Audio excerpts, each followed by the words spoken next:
Recording. Welcome to this week's episode of the Midlife Renaissance podcast with Nick, Austin, and Ciaran. You can follow us on Instagram, Facebook, and we actually have our official Spotify and also our official Midlife Renaissance website. midliferenaissance.ie. So you can get everything on the midliferenaissance.ie. But don't forget to follow us, folks. Give us a 5-star review. Any feedback or whatsoever, comments, and anything you like. Good or All bad. good reviews. Sorry, we're just trying a new intro because we got a bit of feedback about. We're evolving. We're evolving. We feel Yeah. like it's good. Like you know, positive and negative. Any suggestions as well would be cool. Yeah. But just enjoy the show and enough of the business talk. So, what's the crack? Who's first? What we do the weekend? Well, we had our Christmas party on which was good, yeah. Friday night. It's a very inclusive place. It was the Yeah. convention centre. Yeah. Royal Convention Centre in Golden Lane at the back of the Radisson Blu. There was a quiz. Then there was a band. The band actually called me up to sing. Oh yeah. I bet you what. Jumped at their Yeah, offer. of course you did. It was Shaky Stevens, Merry Christmas, everyone, just a bit of crack. Yeah. And so the band just called you up. Yeah, I don't know. I think he was like the donkey in Shrek. Pick me. They just handed Yeah. You just happened to be so close that they can hand you the I microphone. wasn't even that close. So how did they pick you to do the Yeah, song? how did they pick There was you? about 10 of us on the set. I don't know, they heard me singing it. No. How did you sing with it? Because I was singing it. So you were in the audience. Wasn't Yeah. I was on the dance floor. Okay, so the band was on the stage. Yeah. You were on the dance floor. Yeah. And they were singing Shaky Stevens. Yeah. And then they just like. After about 5 minutes, a couple of minutes, they said, your man went, the lead singer went to give me the mic. Walked down to you, gave you the mic. Yeah. Alright, cool. Special one, Ciaran. You were chosen one. Chosen one. Then in fairness, another girl was called up as well apparently, but I was at the bar. What? It was for another song or was it the same? She's a very good singer. I'm not going to say the name, she's a You're great always singer. at the bar. But the weird thing is about these Christmas parties, right? Every time it's the DJ wasn't great, but when the DJ came on, everyone went to the bar and hard. It was the same people on the dance floor, apart from the last. I know. They always say. I don't know why. It's just. They didn't have Ferreton in New York on her decks. Okay. So the manager had to go out and put a specifically on like a special Spotify, run on Spotify. Also, I felt it was a bit warm roasted. in the event. So I was a cold night though. It was a cold night. If so often just to get a bit of fresh air. I didn't want to. I have a tendency to forget my jacket, so I kept my jacket He on. was conscious about forgetting his jacket. Yeah. He forgot his jacket last year. He had to go back the next morning. I see photos of the praise. You look very dapper. Yeah. You look very cool. I went with the waist jacket. I went with just the usual shirt and tie, white shirt, jacket and tie. Was it white shirt? Yeah. Yeah, white shirt. You had no jacket on. You just went with a shirt, did you? I had a suit jacket, and I had a rain jacket. It was pissed rain earlier. Actually, coming when we were leaving, see, I would have gone out, but just the weather just kind of deferred us a bit, and just we didn't really it deterred us a bit. It's the word I should say. So stop the I'm trying to be cool with my words. Sorry. But then Saturday we went out for our friend John's birthday. I had a great night. I had a great night too. It's great thing. I was a bit tired. You were How would you be tired after you drank nothing at the Christmas That's why I party? was tired. Maybe I didn't drink. What? Yeah, a couple of glasses of wine. That was But it. you tried to travel in fairness, like you did travel exactly. far.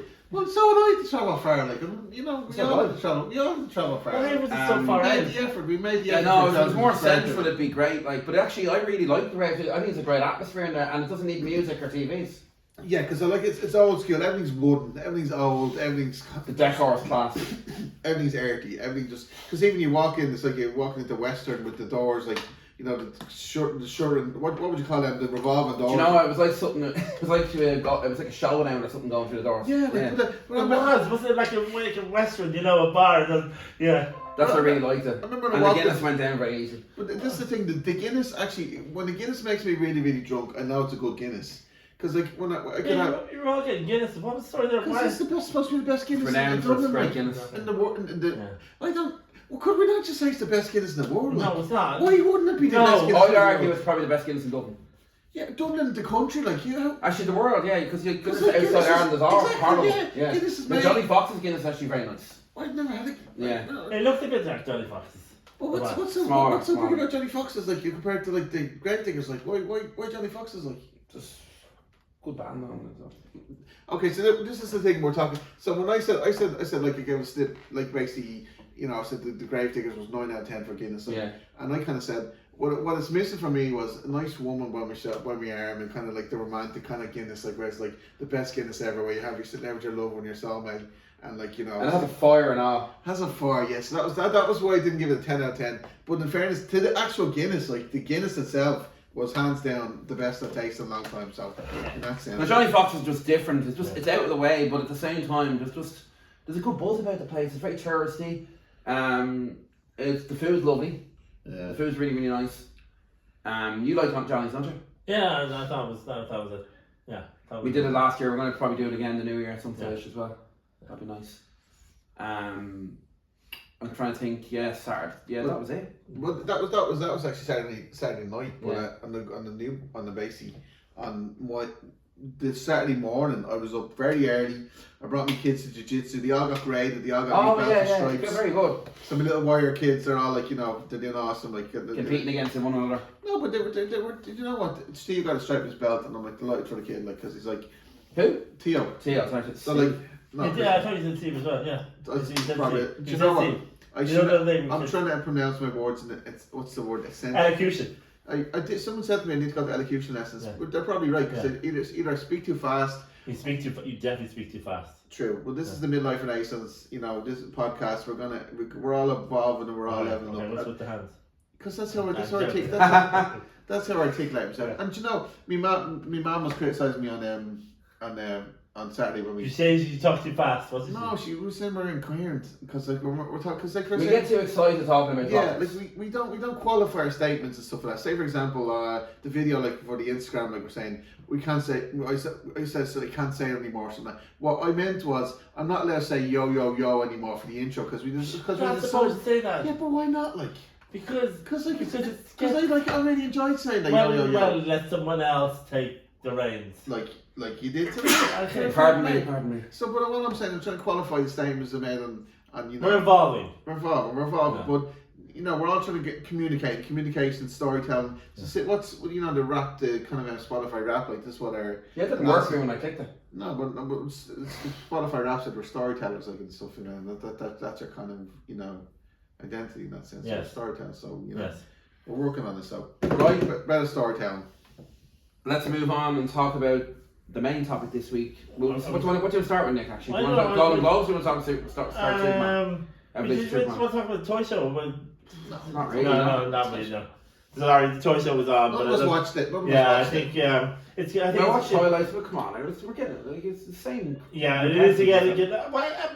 This year it didn't seem like the magic is gone. Well, say for example, my kids, like I didn't watch it because they're with their mommy and they're watching with their mommy. And for me, the last couple of years, whenever they ever stayed at my house and watched the show, it was always on so late. By the time it started, they were already tired. Half of them were asleep. But I think the thing with the toy show is that it's when toys really more. When this first started, it was Gay Byrne. And Gay Byrne kind of Gay Byrne is more for current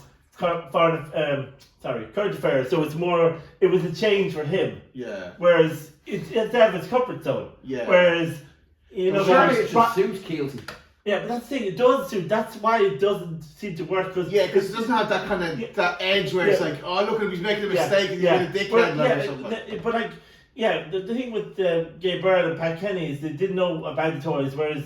And the kid taking the piss out of him, like saying, Whereas Tuberty and Keelty is because with Instagram and social media, they would know, they would probably get research, where the other two probably wouldn't have been more. Well, here's the thing. We talk about woke all the time, all this stuff. So the Late Late Show gone too woke.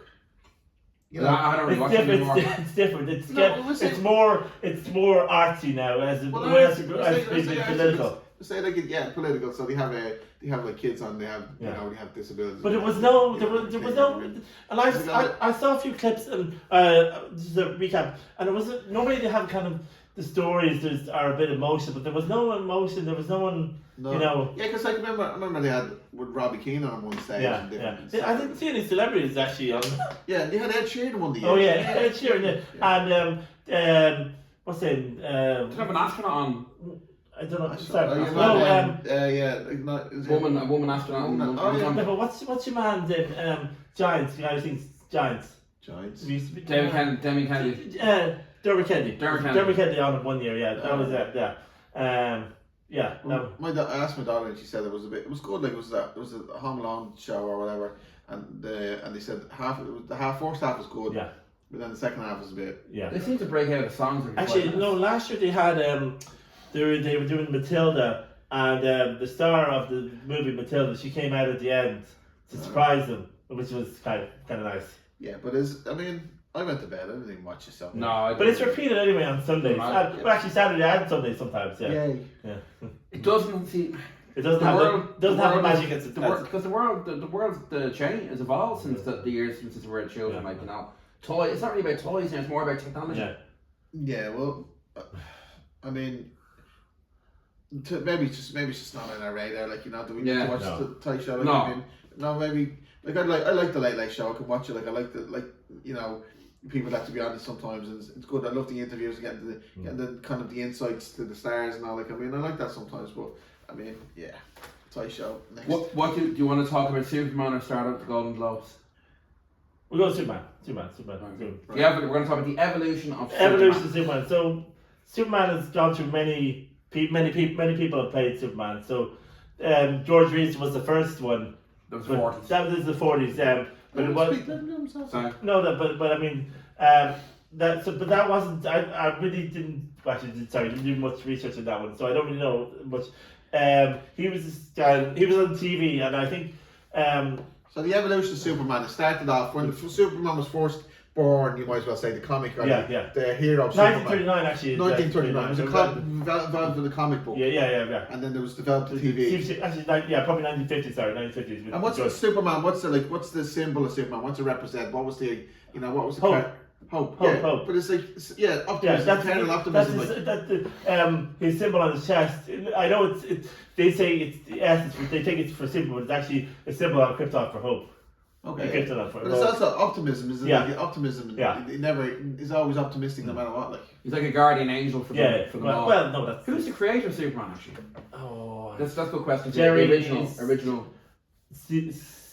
something. Sorry, this is the DC kind of comic. But I think the one who kind of got it going was Christopher Reeves. Like his portrayal of Superman was the kind of the nerdy Clark Kent, to distinguish between him, the bumbling Clark who just kind of falls over everything. Yeah, and that was the 80s and stuff, wasn't it? That was 78. It had comedy Elements, and Gene Hackman played Lex Luthor in it. And the funny thing is, it's one of those movies where actually Christopher Reeves wasn't the main in the titles. He wasn't first in the titles. He was like third after Marlon Brando, who played Jor-El for about 20 minutes of it. Oh. And then Gene Hackman, because they were two more. Christopher Reeves. Stars, like Christopher Reeves was only it was an unknown at the time. Right. So and the way they filmed that was because they filmed 1 and 2 together, just back to back. I think one of the first times they ever done that. So many Supermans did Christopher Reeves play? Like? Four. Supermans. But the first two, Richard Donner did direct the first one, and he kind of directed part of the second one, but he got fired, and so Gene Hackman left as well when Richard Donner left. So was Gene Hackman in the first or not the second one? He was in both. Okay. But they had to kind of use stand-ins and for the back. But there's not a lot of editing then. Yeah, not of editing. Richard Pryor was in. He was in. That was the third one. The first one obviously tells the story about the origins of Superman and the origin story. Yeah, so Marlon Brando's in at the beginning. It's kind of slow paced. Yeah, but you kind of when you see it first, you kind of get confused because there's scenes that kind of are in the second one as well, whereas it starts off with the trial of the 3 criminals. Zod, and then it kind of bashes into the destruction of Krypton, and then it goes to Clark's teenage years, and then. But you don't. I remember in the teenage years, it's kind of rushed a little bit. Yeah, we have rushed. We don't actually see Christopher Reeves until about an hour into the as Superman. Until about an hour because it's 2.5 hours now. So that's so Superman 1 and 2 was really the backstory where the origins of Superman. Well, no, Superman 1 is, but Superman 2 kind of evolves on with the criminals from the Zod, first one. General Zod and stuff like that. Yeah. And so that's the remnants of Kryptonite and all. And actually, there was a few changes. The turning of where he turns the world back was supposed to happen in the first. No, but that was in the first one. Was supposed to happen in the second one. The first one was supposed to end with him throwing the missile. That the Lex Luthor releases up into space, and that releases the criminals from the Phantom Zone. That ends with I half remember that. No, that didn't happen, but that's what it was supposed to happen. Supposed to happen. So 1 and 2 could be really classed as one film. Well, they could have made it into one film. No, they could. No, they could 2 films, but it's kind of like Lord of the Rings, kind of. You could similar to Back to the Future 2 and 3. Yeah, exactly. Back to 2 and 3. Yeah, exactly. Yeah. Who wrote the Superman films, the first 4? No, that's good. Probably should have looked at. Did they take it from the comments? Or the comics, you're saying? No. It was their own interpretation. No, the interpretation. And so kind of the first one you're actually introduced to Kryptonite, but I don't know how he realised. It doesn't explain how Lex Luthor knew about Kryptonite, Yeah, it's like he's talking to scientists and all that. Yeah. And then the second one is where Lois is kind of figuring out he's Superman, and so she kind of does a few things. He kind of throws himself off the window, but he kind of uses his powers kind of subtly, so she doesn't realize that he's. But then in the end, well, obviously through the course of the movie, he falls over and he hurts his hand gets caught in a fire and nothing happens. So they get engaged in room to get married or something. They were going undercover at the he has to get permission from his parents to be with Lois, but they won't let him unless he's a human. So he becomes human. It's tough for him. But all the while, Zod has been released from the Phantom Zone. He's actually taking over the White House at the moment, but they don't know this because they're, in their own world. Yeah, seclusion. So just watch the movie. You haven't seen it, folks. Quick question about Lex Luthor: how was he introduced in Superman 1? I can't remember. I don't know. It just he is. He's just. There's no backstory. No, there's no backstory. Okay. Backstory. But in the end, it doesn't actually say in the actual movie. He doesn't say how he got his powers back, but there's a deleted scene where it shows him getting his powers back from Jor-El. How did he lose his powers? Oh, because he was telling me he told his powers. This is the one where he goes into the chamber and he's I want to be human. Or exactly. Fight with your man in the restaurant. Yes, and then he Then he goes your man batters him and then he goes back to the restaurant. No, but that's and then that's all happened in 1 and 2. Like that seems like a lot of stuff going on. Like. And two, he goes back and obviously he's able to defeat Zod, which he tricks him into going to the chamber, but he reverses the chamber. I'm sorry, I'm actually spoiling the whole movie probably. Everyone's saying it. So they lose their powers and they get captured. So they're human now.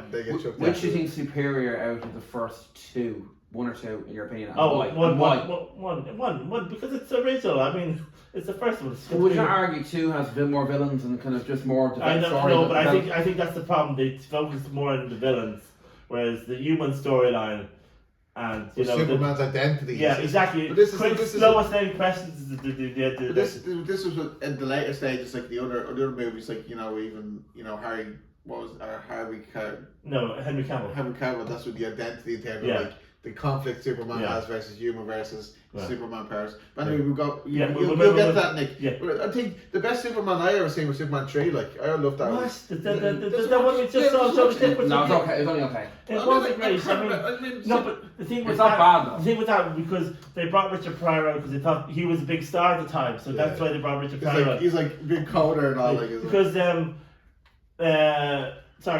Mario Kidder, who plays Lois Lane, didn't want to come back because of the whole Richard Donner about being fired, so she didn't come back. And obviously no Gene Hackman either. Gene Hackman didn't come back, and but it wasn't. Yeah, that's why it suffered. It wasn't as good, and they tried. It was like the shadow side, the Superman. That was cool. Yeah, that was the bizarro kind of the element of it, and then the next one was just a train wreck. What was the next Why one? did they make them? Please That- tell me Richard Donner didn't come back. No, but I think they brought him in. No, they said to Christopher Reeves only agreed to do it if you could do a story about world peace and the peace in the world. So, you know, Yeah, but it was like something in He-Man. yeah, I know. It was like He-Man. It was Dolph Lundgren, wasn't it? Or No, it looked like Dolph Dolph That Lundgren. was the baddie Superman. Yeah. But it was from the Some same guy. What's his name again? I don't know. The worst name ever.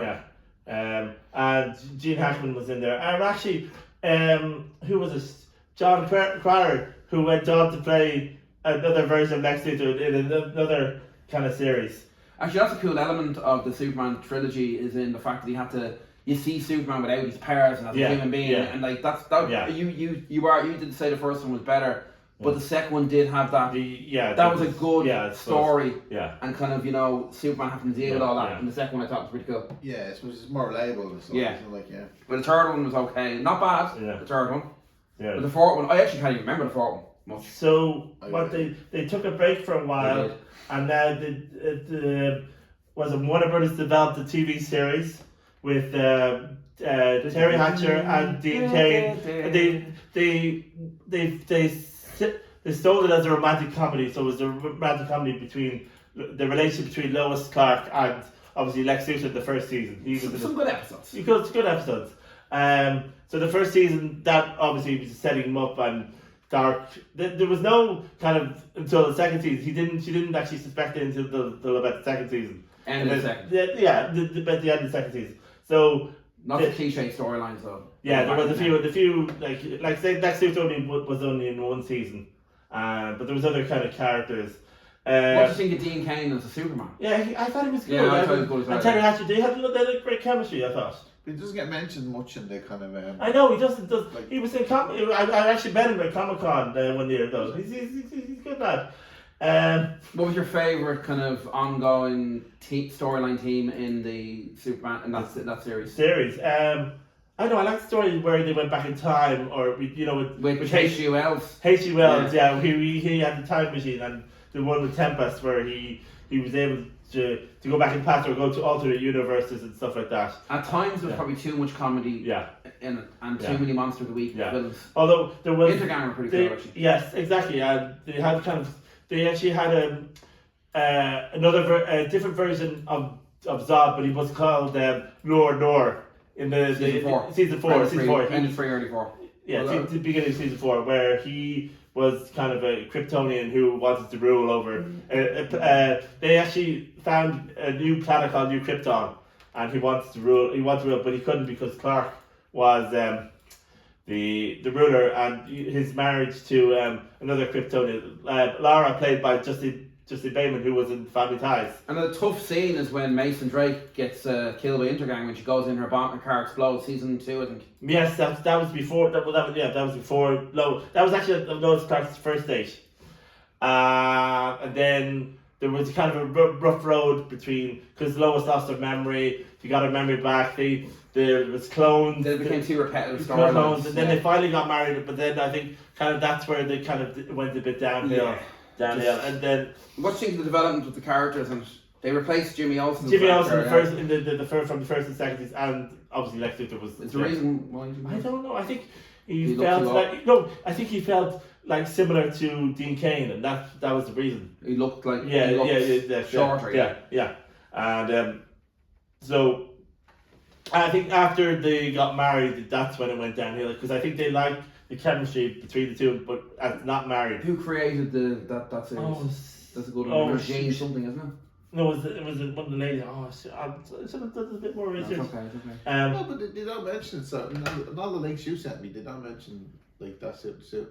Dean Cain. Yeah. Yeah, no, but I don't know. That's very popular. I mean, maybe it wasn't as popular as Superman, but and it was on BBC One. BBC One and Sky One. Sky One got the rights in season 4. And then I'm sure RTE had it as well, don't they?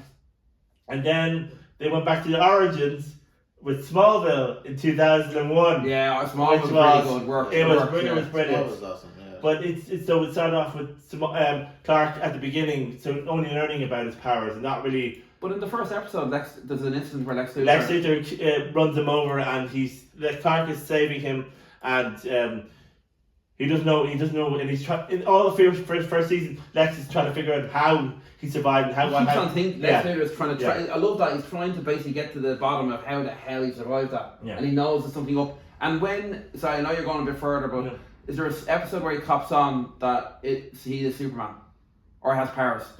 I should say. Well, not really. He kind of has an inkling, but he doesn't really cop. He's not really. Yeah, because he has to be told. In context, like. I thought it was 4 and 5. No, he has to be told. No. Yeah, but how would Lex Luthor think he's Superman? Because it's only development of the character. Yeah, because he doesn't even know himself. Yeah, exactly. So it's like that's what's so interesting. It was like the actual development of the characters. But he gets an investigation to him as well. Yeah, he does. But it's quite funny because in season 2 they actually have a character called Virgil Swan, who's played by Christopher Reeves.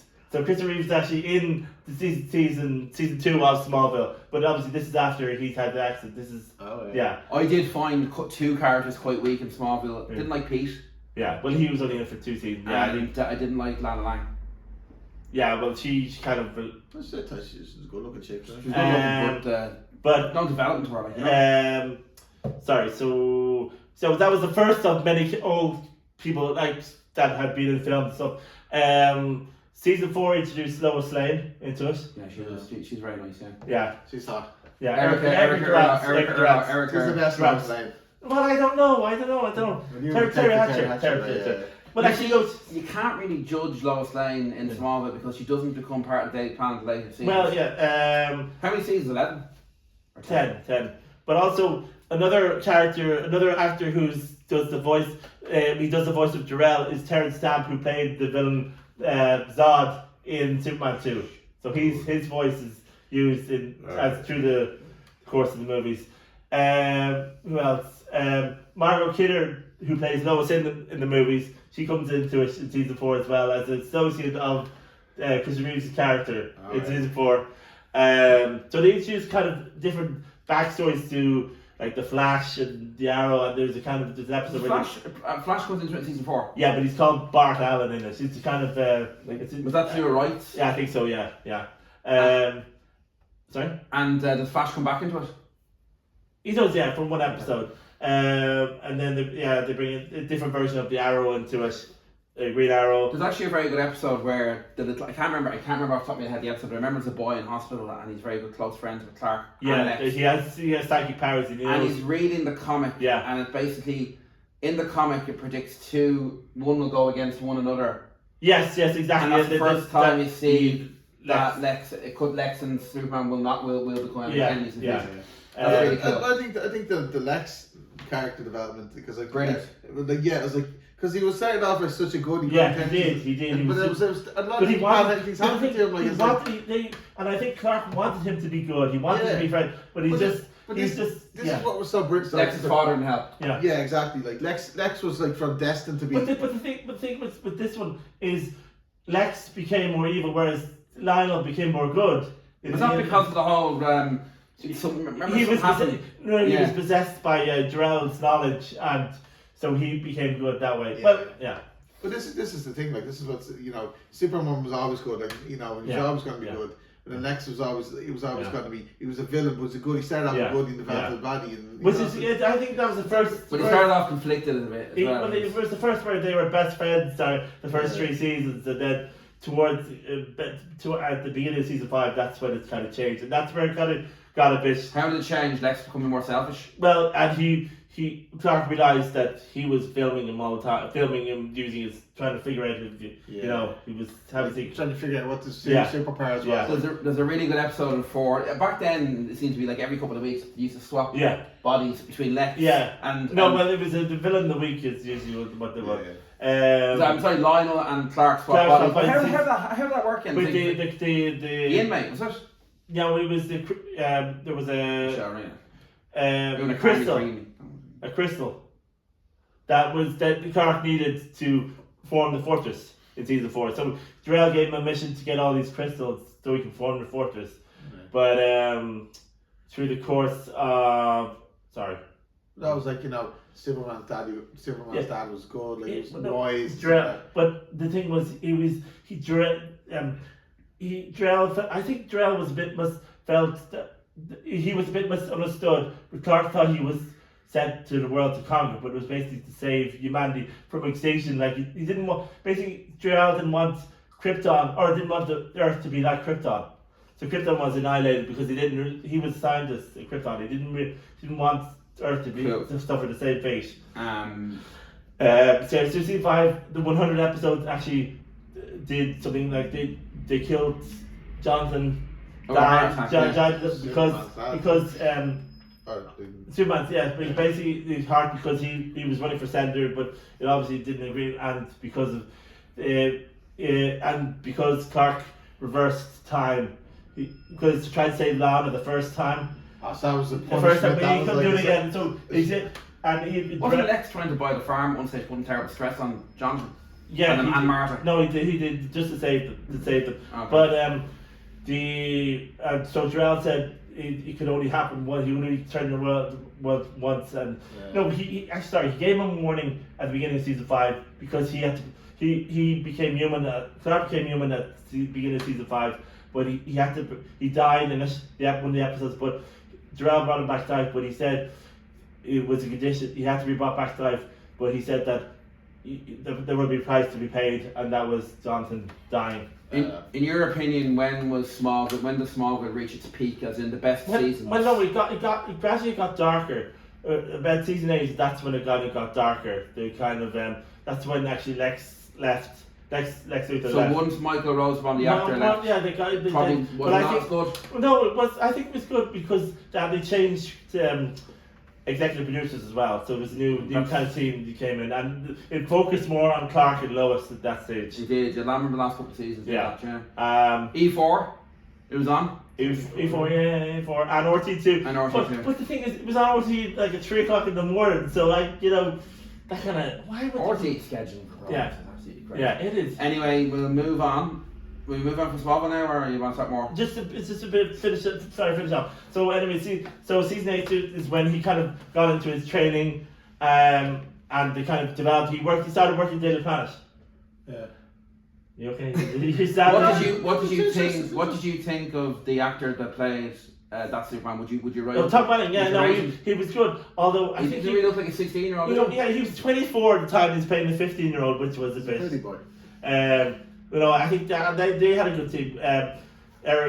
Tom Welling, Erica Durant. I actually preferred Tom Welling and Erica Durant than your one Lana Lang and Tom. Oh, okay, yeah. Better chemistry. Yeah, they did. And and actually later on, Dean Cain actually came into it in season 7. He played a doctor who could live forever.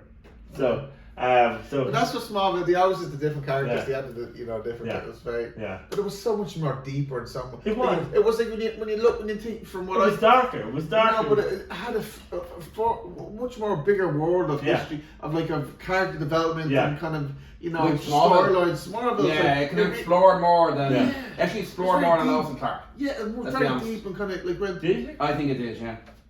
Think about it. Yeah. Lois and Clark was the adult Superman, so kind of. But the thing is, I hate the way that he was always going to the fortress, and yes, he still couldn't fly. But everyone, like his cousin, could fly, and he couldn't fly. He said it was all in his head. He could fly, but it was all in his head. Actually, that's a good question. Actually, sorry, going back to Lois and Clark. You did see the Fortress of Solitude at some stage, didn't you? No, it was no fortress. Wow. Probably didn't have the budget. No, that went on then it went on to 10 seasons. Maybe don't go give away the ending in case people want it. It's a newer show. What? Smallville. Don't give away the ending of the last episode. Oh, no, okay. So they kind of just season 10 kind of developed more the Lois and Clark. Lois found out the Daily Planet. Lois found out that he was Superman. They got started a relationship. They got engaged. Darkseid was introduced. Yeah, Darkseid was introduced he was kind of escaped from the Phantom Zone, which he was accidentally released. Yeah, he was accidentally released from the Phantom Zone in the end of season 9. Okay, so we'll move on from solving it. That was good. That was actually really good. Sorry about that. No, that was a nice discussion. I just want to give away. I can understand the Superman. Everyone can watch that on YouTube. Whereas Smallville is more kind of, you know, it's context to it, you know? Well, and then, sorry, I hope we're not drawing. No. Then we move on to the newer film with Henry Cavill. Another. Well, actually, no, I'd even go before that. Oh, sorry.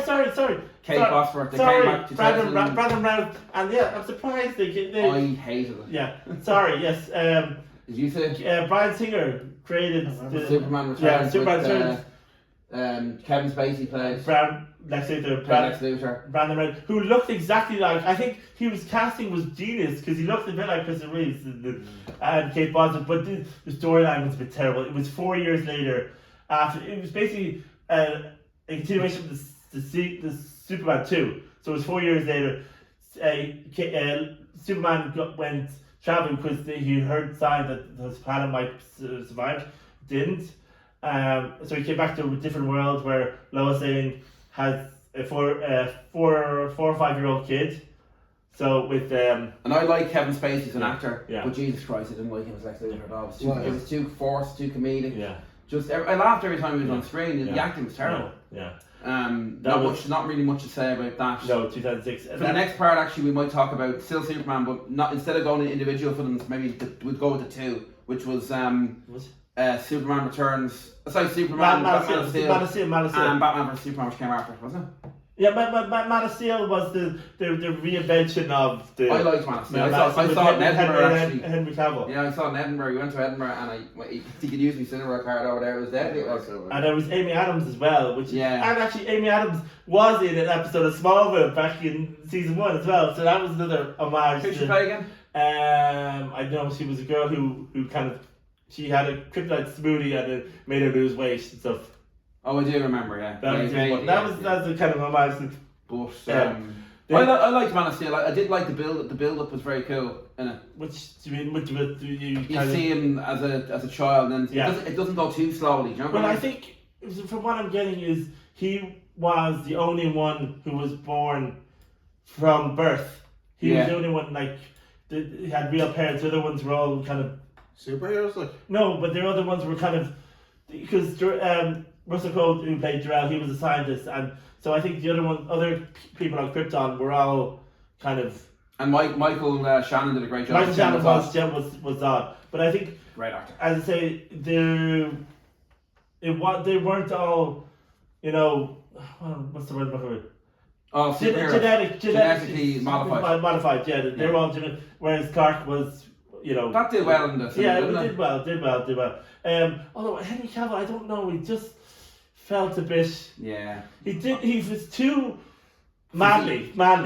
He had, he was too masculine. Masculine, yeah. Yeah, but this is the link you sent me. Said the synopsis is like he basically identified. He basically looked like the masculine version of Superman. Yeah. In terms of, he had the body, he had all the physicality. But he had hair in his chest, right? Yeah, but it's not like. That's life.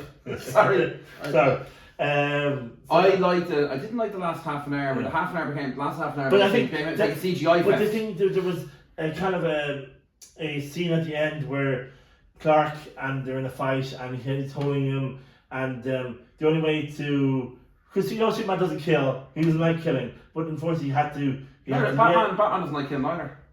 No, but I'm saying, but his code of ethics is he doesn't want to kill, but he had to do something to stop Zod from destroying the world. So he was about to destroy it, so he had to. Phantom Zone. No, he didn't send him. He stopped. So then after that, I was actually Batman vs Superman. Really looking forward to it. Yeah, I know. And it was the extended version slightly better, apparently. Have anyone ever seen the extended version of Batman vs Superman? I think it was. I haven't seen Superman since Smallville. No, I think that you're talking about the Justice League. No, they made it extra scenes. Yeah. I thought it didn't work at all. Jesse Eisenberg I liked, didn't seem like Ben Affleck is back. Why did Superman? Wonder Woman's in it as well. Yeah, but that was DC. There's too many cooks. There's too many cooks. Yeah, and actually they had I think if you see it, it's a bit strange why they hate each other as well. It's like it's not really explained fully. Because it's a movie. No, it's because Batman thought that he was an alien because of the Zod thing. The Zod had come and he thought Superman was similar to But Zod. surely Bruce Wayne or Batman would be following Superman on social media.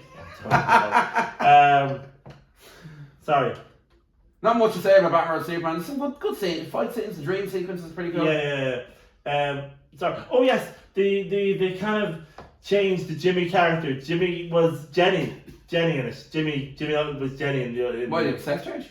I don't know. No, it did, and Lawrence Fishburne was Perry White in it. Of course, for diversity of inclusion. Yeah. That was But that's interesting. Sorry, but looking back at then. But it's not interesting. Like the DC universe, they threw everything in just to make a bit of an entertainment show. Like there was no kind of depth, there was no realism, there was no kind of story. Like there was no mythology. They were supposed to make a sequel as well because there's a post credit scene involving Deathstroke and Lex Luthor. Yeah. And it never happened. And actually, Superman did die in this one. He did, yeah. He did die. Yeah. Maybe don't give it all away. No, he did die. But they all teamed up the Justice League movie, which didn't really work. They made it. But it was just it was just a box office just to get money to sell. But they actually remade it, and the newer version is better. Yeah, the newer version is better. Much better. It's about 4 hours though. It's 4 hours. Yeah. 4 hours though. It's much better though. Yeah, but so. They kind of Henry Cavill. I mean, it took so long, so Henry Cavill stepped down. So I think CW developed a newer version of Superman. It's like Origins again. No, Superman and Lois. Oh, sorry, TV series. Sorry. So the TV series. Almighty. So this is the grown-up thing. We finally get the adult where he has kids now. I only watched one season. I should have continued. And it had some elements, but they kind of twisted some of it kind of made the formula a bit different. And it was supposed to be 7 seasons, but they couldn't do 7 seasons because they were worried about the movie. They wanted to cash in on the movie. Yeah. Basically, yeah. The first season... There's some good characters in it. It's changed, the storyline's changed. First season had Morgan Edge be revealed as his half-brother. But he was in Smallville and he just played a criminal. But in this one he was revealed to be his half-brother, so he was the first villain that they faced. And this is where the sons learned that he's Superman. And when they moved to Smallville, I think one of the sons is autistic, or he's twins. Twins. Jordan and Jonathan. Jordan after Jor-El, and Jonathan after his dad.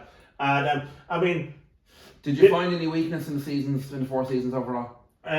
Some of the episodes, but early on or more later. Maybe I don't know. Do you think season 4 was the best season? Well, it was good. It was good. Was there really need for the Lost Cancer story though? That does seem like soap opera a little bit. They had to. But here's the thing. Well, if you look at over the decades, the transition from the 1940 Superman versus the singular masculine man, Superman, superhero, going around solving all problems, then versus up to the the 2010s, a family man. Wife, kids, I mean, is it? I suppose they have to introduce something. Yeah, well, that's the thing. I mean, it's evolved. The storyline is evolved. But this series was pitched as a family, as in Superman as a family, and it was a family. They were a family unit. Yeah, Superman ground roots, like. Yeah, we won't give away spoilers now for this because it's only news. No, it's finished now. But people still. They actually brought it back to Smallville, so he was kind of, and over the course, people stand there. There's no real great coherent, storyline for Superman. It's all a mix and mash of different. Yeah. We're talking about different villains and stuff. Different villains, different heroes, but different TV shows, different movies, different characters. Different. Everyone's a different take on it. Different interpretation. And I think this Tyler Hoechlin is actually probably one of the best Superman that they've ever. The movie. Like he could, on the level of Christopher Reeves, he's quite emotional, the storylines, and he does the kind of voiceover, and you know what I mean, in some of the episodes. So and. But how does Superman relate to you? Like, I mean, how does symbol? Because symbol of hope. I mean, you still, what does Superman mean to you? Like, it's just there is a guardian angel looking over you. Yeah. Sometimes I think so. Yeah, it could be. Yeah, that's my So like, but it's nice though. It's nice the idea that like there's this kind of superhero god hope, optimism. Like he's a symbol of hope. Yeah. That the world can be better. The world can be better. And I think but hold on, will the world be better if you have a family? If you have No, but I think he inspires people to be better as well. Superman, of all the things Superman could have done, he had a family, Yeah. So evolving, and the sons actually had powers in as well. Grow legacy. Right, I'm gonna put you on the spot. Favorite Superman in all the TV series?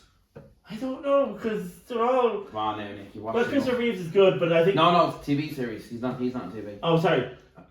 I suppose Tyler Hope. You think so? Yeah. All those reasons you just give. He's brilliant. I see that you showed me a snippet there where he goes in the restaurant and he batters some fellas. Yes, which is kind of homage to the second movie. Yeah. He's no, but it's battery. He just. He punches his head out. No, he doesn't. He literally bounces his head off the table. He doesn't do. No. He's actually defending himself because he's getting pushed over. No, but he's punching someone for but he's pushing his family. Like. Yes, exactly. He attacked his son and he threatened his wife. What stops respecting the husband and the father? I like that Superman. Who's your favourite Superman in the films? Is it going to be Christopher Reeve? It's Reeve. By far, or? Oh yeah. Brandon Routh, and actually Brandon Routh played Superman again in the DC series of Legends of Tomorrow. He was, or the Crisis on Infinite Earth. They did this. And Dean Cain plays Superman. Oh, not Dean Cain. Sorry, Tom Welling plays Superman as well in Crisis on Infinite Earth. Oh, he did, but he wasn't. And actually, he wasn't Superman. He'd given up his powers at that stage to be a family man. Yeah. And of course, who played Lex Luthor? John Cryer, which is one of our favourite actors. Yeah. 2.5 Men. And he played Lex Luthor in a spin-off of Supergirl. I think we've Superman talked out. Can we talk about the Golden Globes that were the nominations were announced today? Yeah. Did you get your predictions right? Well, no, because there was no Gladiator. Wasn't in there. So what was his predictions? He said that Gladiator. He sent me predictions and I can get them. You can get them down. He sent them my work email. Why you send me? Send them to me. So. Sorry. I'm not that surprised Gladiator didn't get in. It's not that great. It's a big box office movie, that wasn't like. Sorry. It's just the same storylines is very similar. Okay, so I had predicted for Gladiator 2 for Best Picture, but it didn't get in there. What's the nomination for Best Picture? What's the nomination? What do you think of the? What are the nominations for Best Picture, comedy or drama? The Brutalists with Adrian Brody. Yeah, apparently it's a long. Yeah, 3.5 hours. 3.5 hours. Never heard of it. A Complete Unknown. Not sure of that one. Concave is the one with the Pope. June 2. I actually June 2 is class. Nickel Boys, which I haven't really heard of, and September 5th. And Substance not in it, no? No, that's in the comedy. Comedy. That would be mine. And I didn't have. I had way off. It's not been a great year for films, lads. It hasn't. Well, that's because there was a writer. You're never happy with movies. You watch one movie and it's like, what do you expect? Well, let's what do you expect the movie does feel like? Let's look at it this way. Going back to previous years in Golden Globe nominations, Nick, give me an example of like a really strong kind of like this is going back years ago, Golden Globe nominations. Well, and winners. The winner last year was. No, I'm talking about last year. I'm talking about years ago. So you're going to go back in the moment where there was. What was the Shawshank Redemption? That was nominated, but that Forrest Gump won that year. But that's it. Writers and directors were able to do. There was a strike. There was more critical thinking as well involved. Yeah. And there was they didn't have to offend. Nowadays you can't offend anyone. So it's a woke or yes. Like Paul Mescal didn't even get nominated this year. I didn't think Paul Mescal thought he might get nominated. He smiled at the camera every minute. He got nominated for it's not just about wokeness though. It's more about kind of popularity. Like what's the buzz? Like exactly. What's the buzz? But what will the committee go for and all that? In fairness, the Golden Globes are not necessarily what the Oscars are going to go. The Oscar might not go for. Sure. Was it 2 like? Sorry. Hugh Grant was up for Best Actor for Heritage. Yeah. He won't. Was it 2000 and? Hugh Grant plays a great Baddy. Oh, What was it's that? class. That was the Hector. Heretic. It's really, really good. I think it was 2021 where the Power of the Dog won. I didn't watch it. Won the Golden Globe for best film, but it ended up being the one about the what's it called? The one about the girl who was with the deaf parents. Why am I forgetting? I'm I have no idea. I'm blanking. Deaf girl? No, stop. No, not. You need to stop. So I'm trying to You're think. talking about a movie with a deaf girl, or parents were deaf or something. Who directed it? Coda. That was the name of the movie. That won Best Picture, and actually it was pretty good. Sorry. And then the following year they had the Golden Globes went to The Fabelmans with Steven Spielberg, but Everything Everywhere All at Once. Remember a great film, Austin Ciaran Parasite? That one. That one I Best never seen Picture. it. Never. Oh, actually, man, it's yeah, so good. Yeah, it was good. That was the last It's outside the box. and it's Korean, I think. Korean. That's the But first. do you know what's different about it? Because I read snippets. It has a bad ending. Like it doesn't have a happy ending. Like so, it's like that's what gets people. That's what catches the Speaking of mad films, did anyone ever watch There's Something About We Need to Talk About Kevin? That's vicious. This is Your Man's a Psycho. Yeah. Is that Tilda Swinton? I didn't see it. Yeah, I had seen snippets of it. Like It's vicious. yeah. And it's weird. So I It's think like He starts off as a baby, but he's demonic. But do you know I think did they adopt him or something, or was it like No. No, it just started. It actually was a psycho. Just that, like Yeah, and he seemed to get on better with the father. He sucked up to the father more than the mother. Because I never watched the movie. It's good. It is good. Yeah. And also Killing Him for Sake of Deer is very good as well. With Barry Keoghan. and Keoghan. okay, Colin we're Farrell. good enough. Sorry. We're talking about films. I was watching a good film last night and Go I on. haven't seen it because I was going through it. I went through Netflix, I went through Disney, I went through Amazon Prime. Go on, give it to me. Secretary. Maggie Gyllenhaal. I remember. No, That was I don't know why you I like watched it. that Stop movie last night. that. Stop. They don't make new movies like that anymore. Stop. That was a dead movie. Sebastian Stan, he got nominated for the Apprentice, where he's playing Donald Trump, and he's nominated for best actor in a drama. He's actually nominated twice. He's nominated for. I actually wouldn't mind seeing that. I forgot that's not in the cinema anymore. I don't know if it actually went to cinema, and then he's playing it. Probably watch it in Sky or something. He's nominated for the actor, drama, and comedy musical. He's nominated 2 years, so he's 2 chances of winning. Wow. That's good. Yeah, there was a movie called Amelia Perez who got loads of nominations, and it's weird. What's the movie? Amelia Perez, that's the name of the movie. Oh, sorry. I I know. thought she was the actress. No, and actually there's a new category, box office achievements, Go on. and so the nominations for that one is. They actually don't give me. Oh my god, they don't. Sorry. Don't worry. They don't actually give. Anything more to add about the Golden Globes? Just why am I always wrong? I'm always wrong. I'm never right. Hey, it's a team now. Like so you're always wrong. You never The get Golden it. Globes, the Oscars are more okay. predictable with the Oscars. Maybe it's more diverse. Yeah. So it's Diverse Well, judges and all I that. see this. There's a particular like in the Oscars, there's particular movies they pick like in terms of like what always win the best picture. Like something has to be dead, something's historical, all this kind of thing. There's box text. There's an actual like algorithm like for like the always it's pretty stick to it. Like it's more of it's more predictable. the time is it's usually the drama that wins the heart, the one that tug at your heart, you know. Yeah, but like Forrest Gump, Schindler's it's List, a good Braveheart, movie. English Patient, Titanic. Yeah. Now a lot of sorry, before we end the film talk. Hang on. So I'm next on the cell box now. You want more time? Yeah, enough. Nowadays, films just focus on bloody remakes or rehashes instead of actually coming up with their own ideas.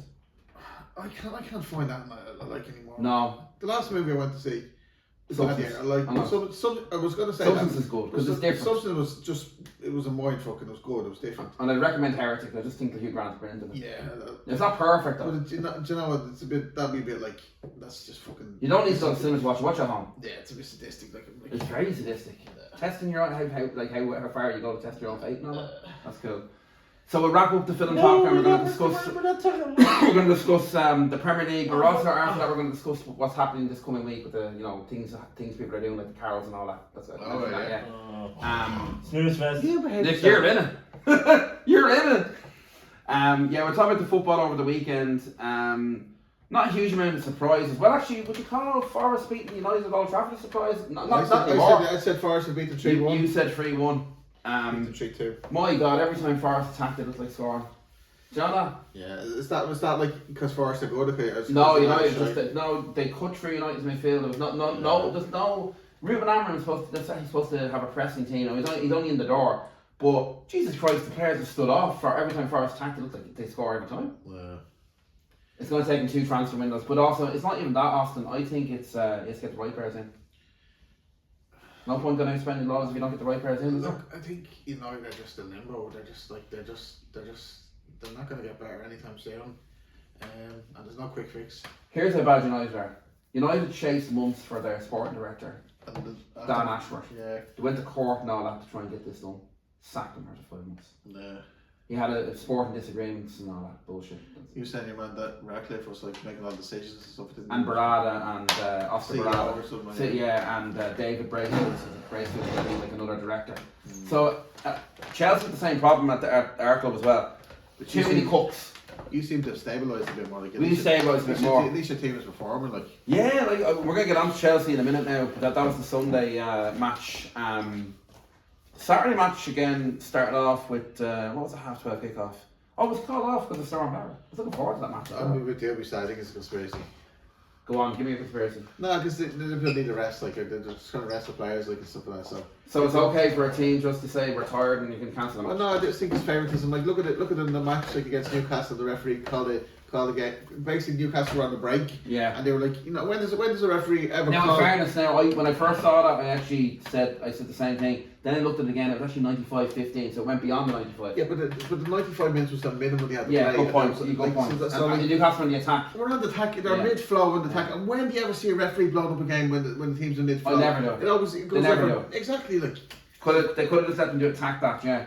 So you think Liverpool said it was a bit think cold? They're getting favouritism from the powers to be. Like I think they get a bit of favouritism. Right, okay. But that's really cynical City side there. Yeah, we'll get on to City now. They didn't lose City. I watched the match against Crystal Palace and they created a couple of chances. Gundogan hit the post and all that. Gundogan's actually good on the ball, but he can't get around. He doesn't have the athleticism to get around the pitch or notice against Palace. Yeah. Palace. It's still rather having than not having. I can't understand why he dropped Grealish and Dockett. Well, more so Grealish. I think Grealish is a better player than Dockett, but Grealish is good to defend. Why is he playing Nunes? Nunes is dirt. Well, he crossed the ball for Haaland for the goal. Actually, he did, but it doesn't contribute enough Nunes, I think, personally. Pep's. You can't argue with Pep. I think Pep develops players like whatever about Nunes. Last week when he was playing, he was shit. Like, but now this week, what was the previous game he was playing? I said it was shit. Like Liverpool, yeah, Nunes was crap. Like, and apparently he was good against Forest. Oh no, it didn't start against Forest, did he? Yeah, I don't know. But you have to give him a chance. I know, kind of said, but Pep knows about developing players more than I would. Like, but you have to they brought Nunes for a reason, so they just have to find. There's more squad depth, I think. Yeah, but he has to be good at something, But I did notice something. Palace they're not a bad team at home, but they're not a great team either. But one thing I did notice in the match between Palace, I watched it on Premier League. It was on Premier League Sports 3 o'clock. Was City's kind of City at their best are very good. And this, even with or without Rodri, are very good at the ball retrieval from the opposition. I thought they struggled to get the ball quickly off Palace when Palace made and also the 50-50 chances as well. They're lacking a bit of intensity. They're lacking a bit of intensity. So maybe it could be fatigue. It could be just kind of. Well, Kyle Walker's lost his pace. He was injured. Like I think it takes. I think they're just like they're just. I think they're. I'm not going to say they're fatigue because they're not. Like no. Kyle Walker's definitely lost his pace. Kyle Walker had really good recovery pace. He doesn't have that now. I think they're off the rhythm. Perhaps I was talking about rhythm, flow, like And even De Bruyne was giving the ball away. He gave the ball away straight to your man Will Hughes, and he ran right through. I think they just missed. They're off. The frequency is off. Like. Yeah, I think they'll get some wins. Would you do something different to try and change their form? What if you were the manager? Just something. Would you start Grealish more for more output? If he's fit, like. What did change? Would you do something? Rico Lewis suspended. Rico Lewis won't be playing left back or midfield. But I heard Pep say he's not going to change it. There's nothing to reinvent. Just keep growing through it. They're just going through a bad patch. Just keep on doing what they always do. There's a big gap in that midfield, though. They'll get there though. Kovacic is still injured. Like he's not great. Yeah, but he's fit. He's strong in the midfield though. Like. Well, he's needed at the moment anyway. But Pep it's like this is a perfect example. Is They have United the weekend actually. Listen, this is a perfect example. Is you don't throw the baby out with the dishwater now. You don't try to reinvent something that's just going through a bad patch. You have to know what worked before will work again. So don't go changing drastic changes because you just cause chaos then. No, I wouldn't make drastic changes. The thing is, we're missing players. Bernardo Silva's not playing well. Yeah, we're missing players. The squad is not at full strength. The rhythm is off, but the style, the plan doesn't change. You know, I think that's Pep's doing the right thing. It's just the frequency is off a bit. They will get there. They need to start getting consecutive wins. But look, how many points we have to the top there? You're saying 9 points. Looking at the table there. 9, yeah. I mean, so what? We're fifth. Maybe fifth or fourth in the league. No, fourth. Fourth are just behind. It's not a catastrophe, like. You know No, what I mean? they're going to swap around first. No, Forest definitely won't finish fifth. I'd be shocked. they don't have the squad. There's no point changing, doing anything drastic now. Just grind through it. It's literally as you go through that that wall, like you're on your marathon sprint, your last mile, and you're starting to hit the wall. Like, but as my friend said, this is not a case of you can lose games, but it's the manner in the losing games. Because City were steamrolling teams, but fourth in the league. 9 points behind it's not going to be a light switching on going, City are going to win that. I can't predict the results now anymore. Do you know what? It's like City are swimming against the tide at the moment, and it's tough, but they still have to keep on swimming because the tide will eventually turn. That's the way I look at it. Yeah. We'll move on anyway. That was the 3 o'clock kickoff. What was the 5:30 kickoff on? Can you remember the 5:30? Wasn't Arsenal full, no? No, that was Sunday. Hold on, sorry. Newcastle was in Newcastle. I'm usually good. No, that was 3 o'clock as well. What was was there any 5:30 kickoff? This is bad, guys, sorry. We'll move on. No, we won't. We need Sean. Sean needs to get back to the football. I come here to football. And I'll stop. You did well there talking about it. Thanks. A compliment, Nick. I got a compliment. We already talked about the half-five match. United were disgraced by Forest. Should have been 6. Alright. Like that's an Old Trafford. Yeah. The theatre drinks. But it's this is the thing. Like when everything goes to Old Trafford now, they think they know they have a chance. There's no resistance, This is an interesting one for you. Brentford have one of the best home records in the Premier League, but their away form's awful. They beat Newcastle 4-2. I love playing a home game. I think you're blessed to play a home game.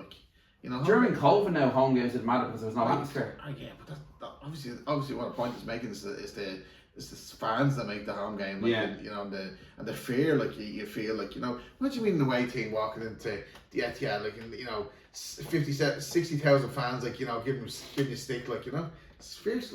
We'll move on to the Sunday matches. We'll start with Arsenal against Fulham. I only saw the second half of this. Did you watch any of it? No. Apparently Fulham only had one chance the first time. It was a great finish by Raul Jimenez. Did you see the goal? Did you?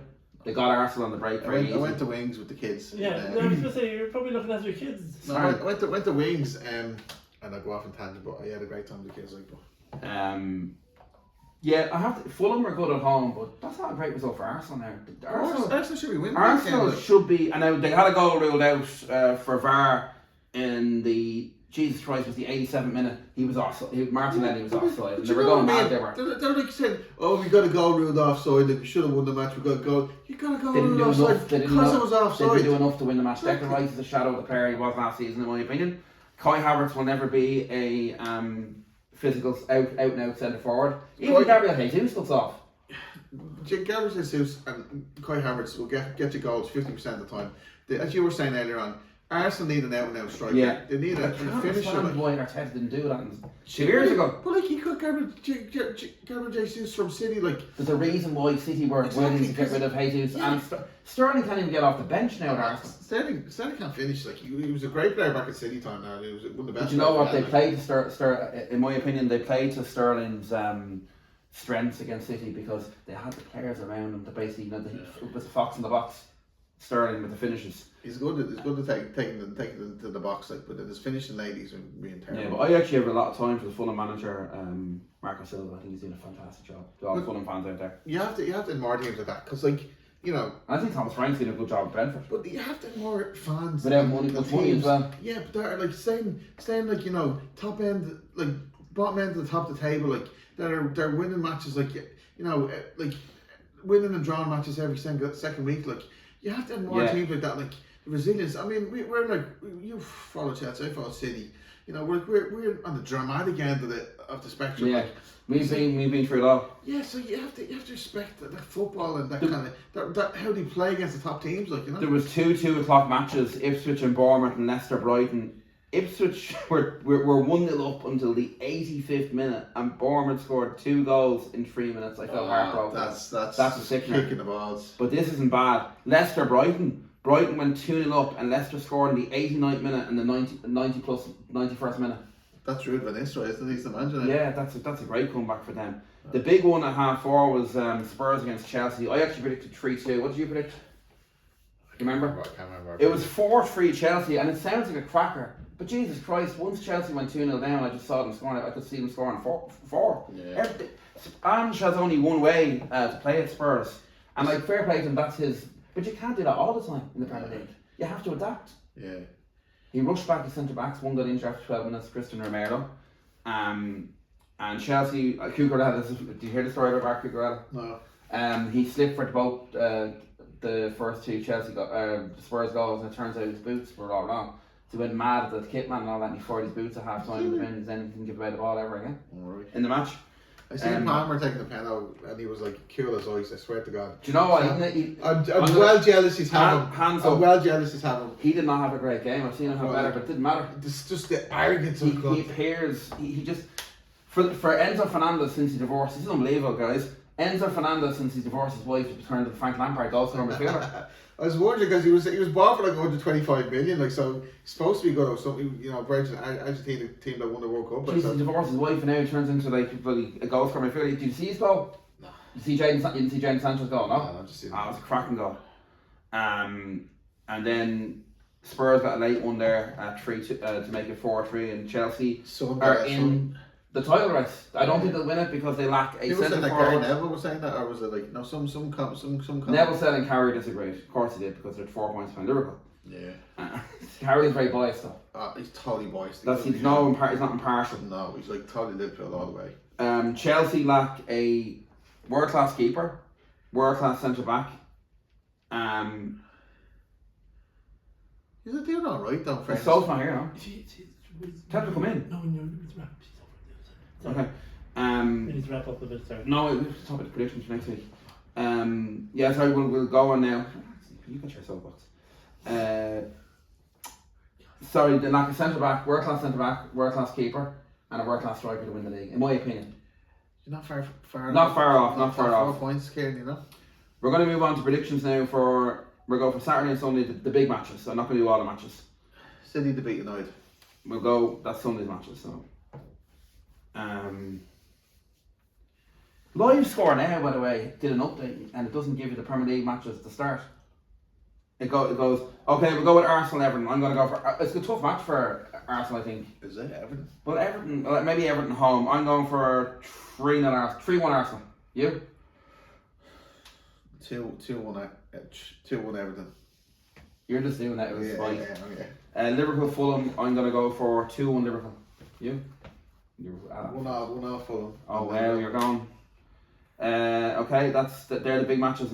I feel left out leaving the other matches, but they're not the big ones.